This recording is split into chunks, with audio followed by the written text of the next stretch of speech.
Welcome to Life is Beautiful. I'm Anthony. Today we're going to be taking a deep dive into a beer style that I am rather fascinated by. It's relatively new, only being about 10 to 15 years old, so not a whole lot of historic aspects to it.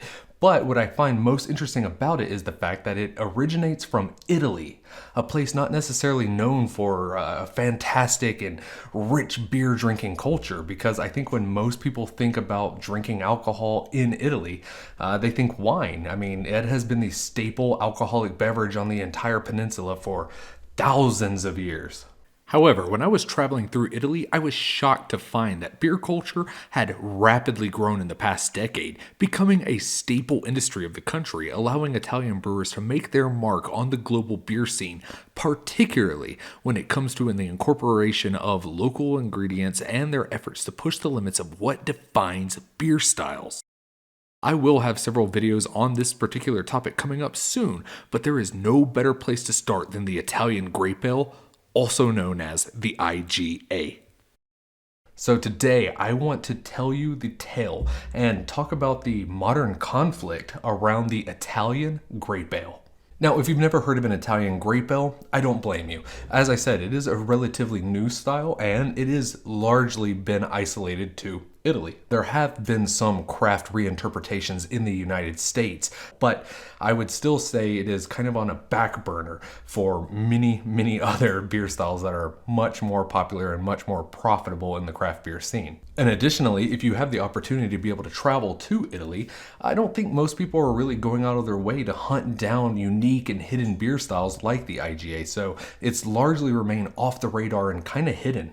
The Italian Grape Ale is 100% exactly what it sounds like. It is an ale that is brewed utilizing Italian grape varietals. It can be so much more, but it cannot be any less. Now that description is rather simple in theory, but also incredibly vague in concept. It can be anything. It could be an IPA, it could be a stout, it could be a sour beer, anything, as long as it's an ale and it's got Italian grape varietals in it. In fact, the first beer to be given the IGA designation seems to be an imperial stout named BB10, brewed with the must of a Sardinian grape varietal from the Barley Brewery on the island of Sardinia. When talking about BB10, Barley says, "Our up-and-coming brewers do not have a tradition to follow and are completely free to experiment with unusual ingredients, restricted, however, to the territory of production, Sardinia." This is the case of young Sardinian Nicola Pera, who used the wort of a Cannonau grape, Cannonau, a famous Sardinian red wine, to develop BB10. And this IGA was a private label offering from the Coop grocery store chain, which was like a slightly grapey pilsner with an unusually hazy appearance. And despite it being just a touch too sweet for my likings, I really got to give them credit for choosing a beer that allowed the grape flavor to really shine through. It was incredibly different from other IGAs I've had in the past, but incredibly delicious still.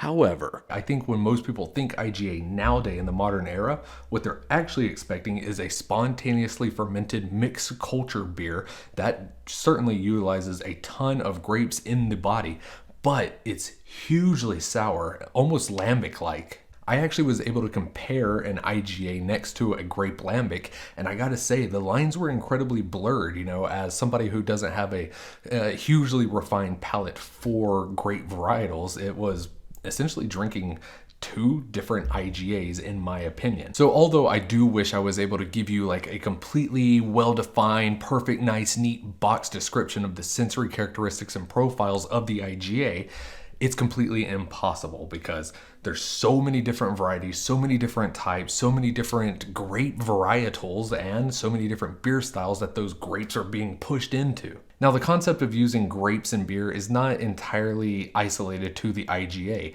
I mean, if we look at ancient archaeological sites coming from China, we'll see that grapes were utilized in beer production for over 6,000 years. And in the modern day craft beer movement, you can find grapes in almost every type of beer style. Lambics, old ales, brown ales to create like a peanut butter and jelly flavor. What I'm trying to get at is grapes are not entirely exclusive to the IGA, nor are they really rare in beer brewing.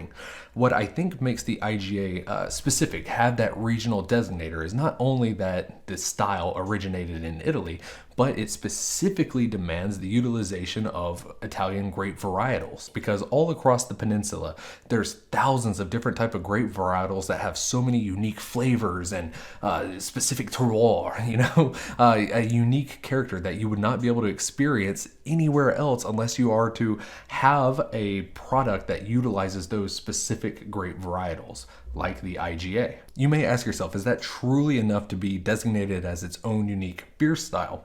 Is the origin of the grapes specific enough to be able to define it and separate it from any other type of grape beer? Well, I would say on its face, maybe not. But the IGA also has its own unique production methodology, oftentimes utilizing upwards of 49 to 50% fermentable sugars originating from grape must of an Italian varietal. And that huge amount of grapes, it really imparts a unique drinking experience when you're enjoying an IGA. Because like I said, there's so much grape must in it that it's taking on a lot of wine-like characteristics. So in many ways, it feels like you're drinking like a beer-wine hybrid, like somebody took a glass and poured 50-50 beer and wine into it. So you do get to learn a whole lot about those unique varietals that are being included in that specific IGA.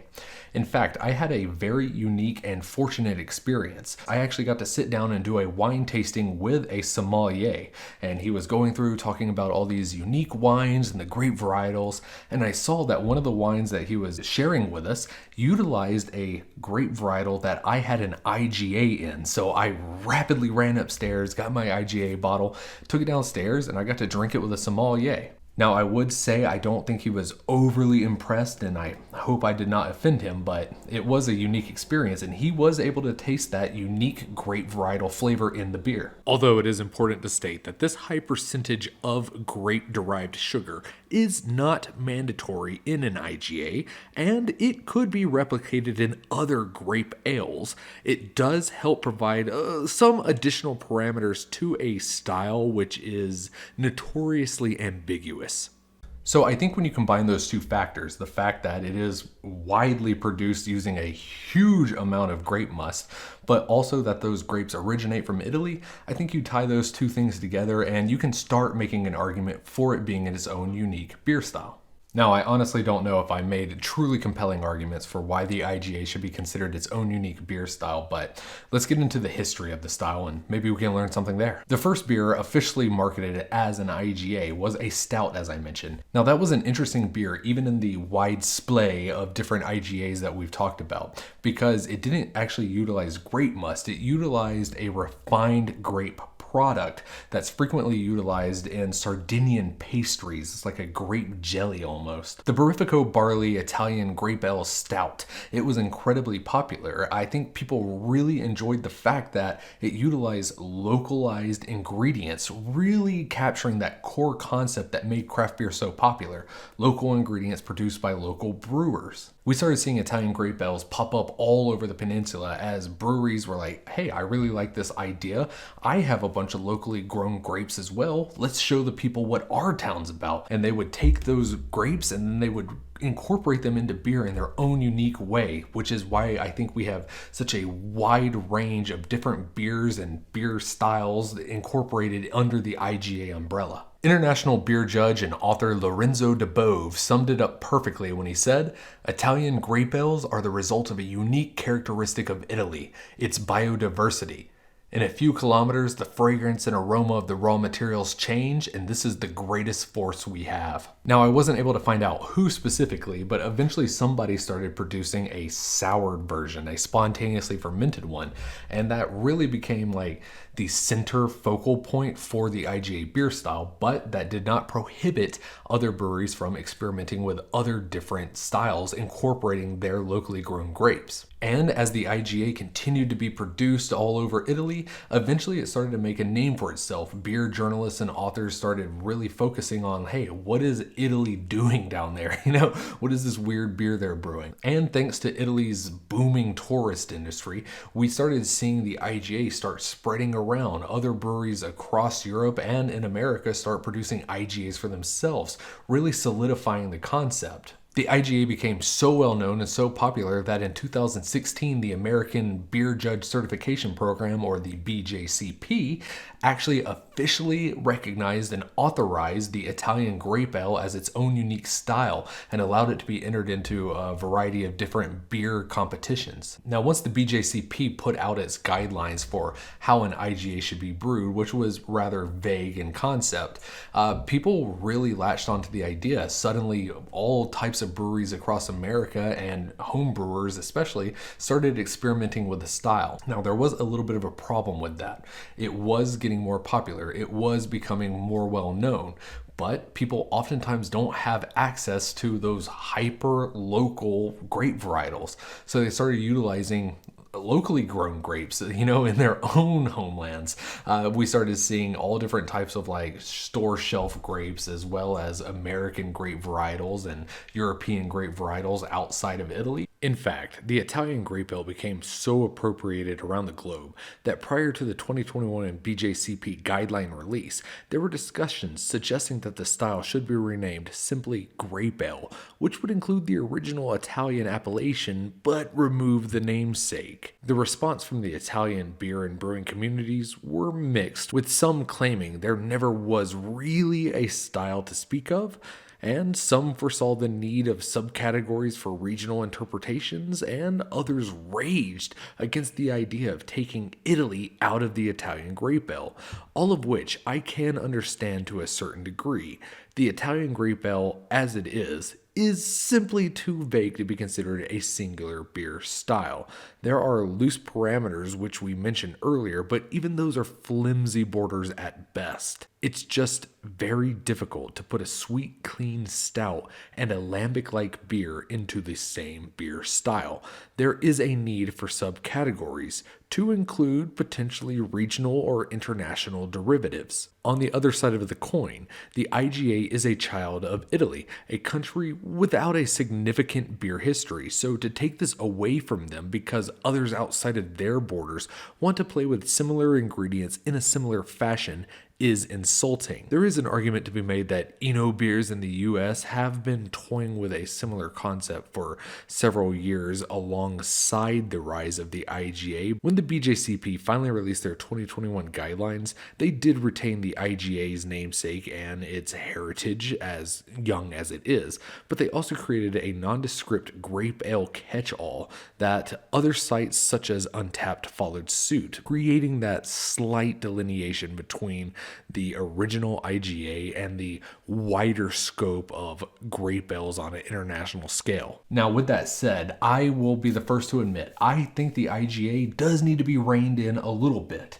I think it's just too broad, too vague, too many different examples, all going by the same beer style name. And I think that's bad for consumers. If somebody says, "Ooh, I like this IGA," they go buy a different bottle that says IGA on it, they're going to expect a similar experience, and most likely they're not going to have it. I would like to see it become a bit more of an umbrella term and respected and referred to as such. I do think under the Italian grape ale umbrella, there could be sour Italian grape ales, sweet Italian grape ales, stout Italian grape ales, but those need to be defined. These need to be labeled and marketed as such. That way people aren't confused about what it is they're drinking. Ultimately, I just believe there needs to be slightly firmer parameters for the style, either quantifying the type of grapes that could be used inside of it, the amount of grape sugar used to make the final product, etc. Because without these guidelines, there's just far too much ambiguity for anyone to definitively define the IGA, and leaves a whole lot up to interpretation. For example, let's look at Don Quixote. It's a famous white whale Cantillon beer, brewed in the traditional lambic fashion, but macerated with a ton of Italian grapes. Is it no longer a lambic? Is it now an Italian grape ale? Hard to define. I would absolutely love if the Italian Brewers Association, known as Assobirra, also known as the Italian Brewer and Maltsters Association, took the time and effort to truly define the style instead of simply just fighting for the naming convention. That's where I think true change needs to come into place.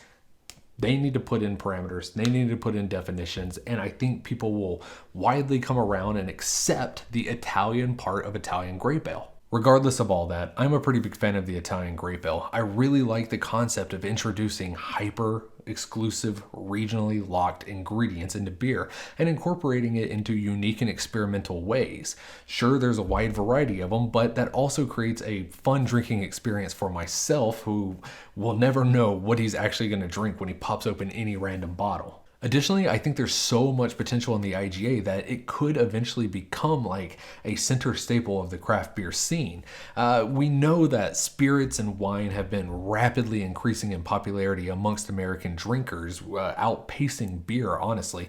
And if we were to bridge that gap, get more wine drinkers into IGAs, that could be the gateway, a secret passageway to get those wine drinkers into beer. We've already seen that concept put into execution by the beer wine hybrids coming out of like Dogfish Head with their mixed media and a variety of other breweries. So the concept is already tried, true, and tested. Let's put a name on it. Let's put a spotlight on the IGA and let's get that out to the masses.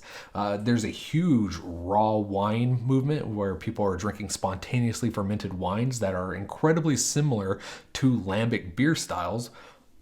This is that, just a little bit more beery. So anyways, thank you for watching. I really hope you enjoyed, and I hope you learned something about this rather unique and interesting beer style.